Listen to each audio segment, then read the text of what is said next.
Good morning, everybody.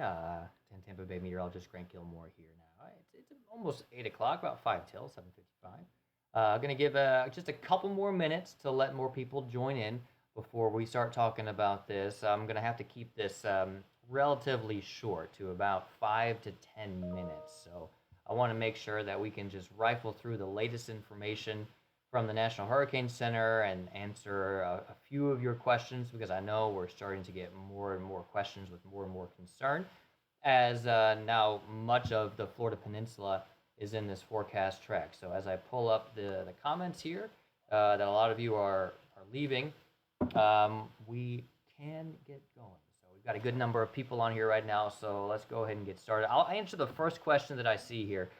Tina's saying, tropical cyclone. What is that? I've never heard that term before. So here's the deal. Tropical cyclone is really just a broad general term. It's kind of a catch-all term, cyclone, for anything that's a tropical system. So that could be a tropical depression, a tropical storm, or a hurricane.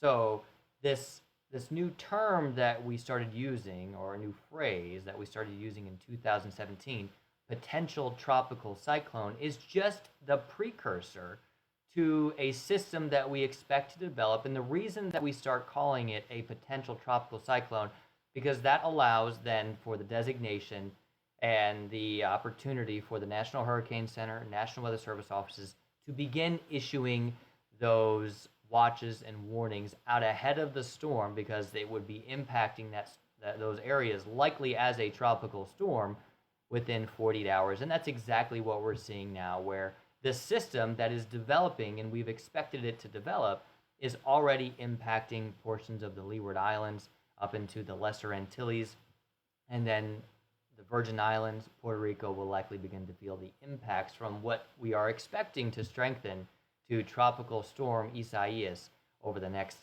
day or so. So that's the deal with the terminology of cyclone. We're trying to do the catch-all, because a lot of the times when you're looking at a developing system, you know it's going to strengthen, but you want to issue those watches and warnings before it becomes a tropical storm.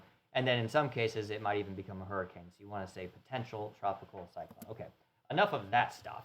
Let's talk about what you want to know, with this developing system. So here it is. Wind speeds within this are 45 miles per hour. So it already has those tropical storm force winds, which are 39 miles per hour and above. But the hurricane hunters and the meteorologists tracking the system just weren't able to find the main area of circulation, or the center of the storm, or the center of that low pressure system that will eventually be Tropical Storm Isaias. So hurricane hunters this morning found 45 mile per hour winds, and it's been really hard to find that central closed circulation around the center of the low pressure system. So that's the main reason why it's still a potential tropical cyclone. It's not technically a tropical low pressure system or a tropical storm, which we are expecting it to become later today. Now, it is moving into the Eastern Caribbean now. It's moving pretty quickly to the west-northwest at 23 miles per hour.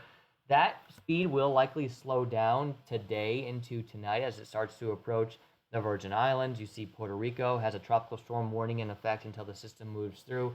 And now the northern coast of the Dominican Republic and Haiti also have tropical storm warnings in effect, and tropical storm watches are in effect for the Turks and Caicos and the southern Bahamas. Beyond that, we don't have any alerts in effect, but that will likely change. Probably every advisory that comes from here on out as the storm continues to track to the west-northwest. Now, unless it doesn't strengthen, which is possible, but we'll likely see more and more of those alerts as we head through time.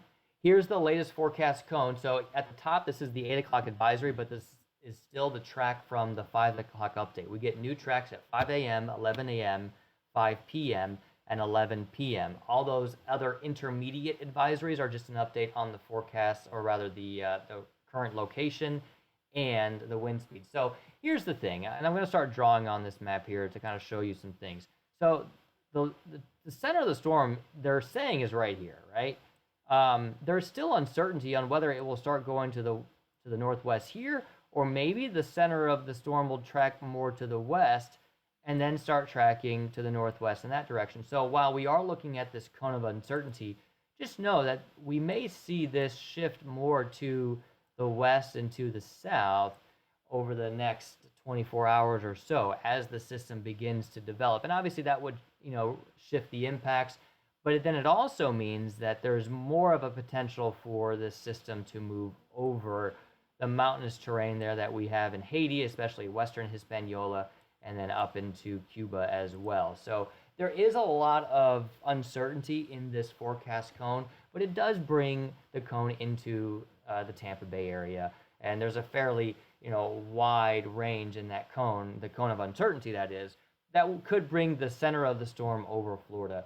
Now, how strong is that storm? How strong is this system when it arrives is still yet to be determined, and that's ultimately because we don't know exactly where it's going to track, though it does look like it would be weakening on the current forecast track. So that's where we are now with that potential. Now, I like this map, honestly, a little better than the forecast cone. All those colors represents the probability that we would be receiving tropical storm force wind. So that would be those wind speeds in excess of 39 miles per hour. We could start to see some showers, maybe a little bit sooner than that, depending on how the structure of the storm evolves.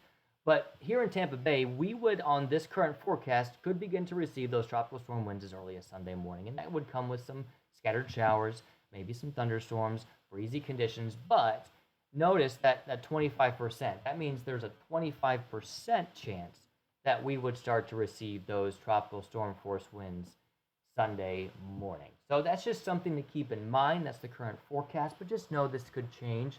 If the storm tracks over Cuba, which some forecast models show it might not even be a tropical depression at that point. It might just be a little wave of some rain and slightly gusty conditions moving through. This is just another illustration here to show you how the certainty in where this low pressure system is really not there. There's not a lot of confidence in where that low is. See how some of the forecast models here, there's a forecast model that says, oh no, the low is there. Other of the forecast models say the low is up there.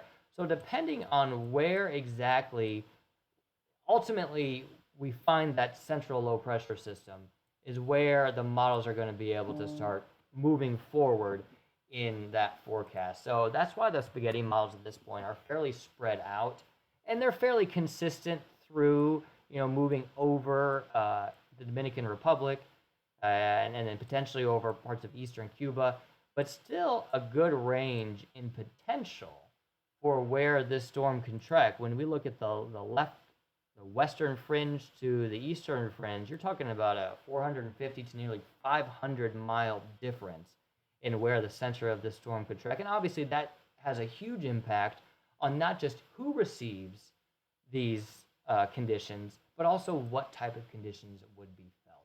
So I know we've got the cone moving over Florida, and that is concerning. I think, you just get excited about that idea, but guys, trust me, we're going to see changes with this.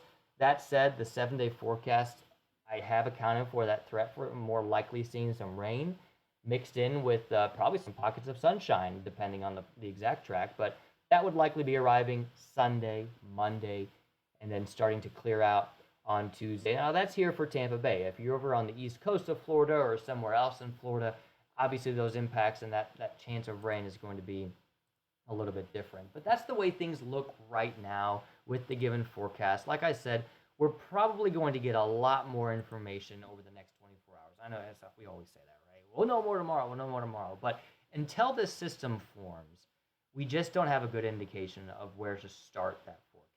And I think I used this analogy on the Facebook Live yesterday morning. If you're getting ready to go on a road trip, right? And say you don't know where you're going to start. Say somebody says, all right, you're going to go on a road trip, but I choose where you leave from. And you don't know if you're going to leave from Tampa, Orlando, or maybe Cocoa Beach, right? Depending on where you start that road trip, even though you are going in the same direction, you don't know how you're going to get there. You don't know what interstate you're going to travel on, what traffic you're going to run into on that road or on that road trip. And that's the deal right now. We don't know where this storm starts. Even though we have this broad area of circulation, there's a lot of important variables that we still don't know yet. So hopefully, I guess we could say that, we expect this system to develop through the day today, at which point we'll start to have better information, a lot more certainty in that forecast for what we could see here in Tampa Bay 4, 5, 6 days down the road. So that's the latest potential tropical cyclone number 9 out there in the Eastern Caribbean. Not a tropical storm yet.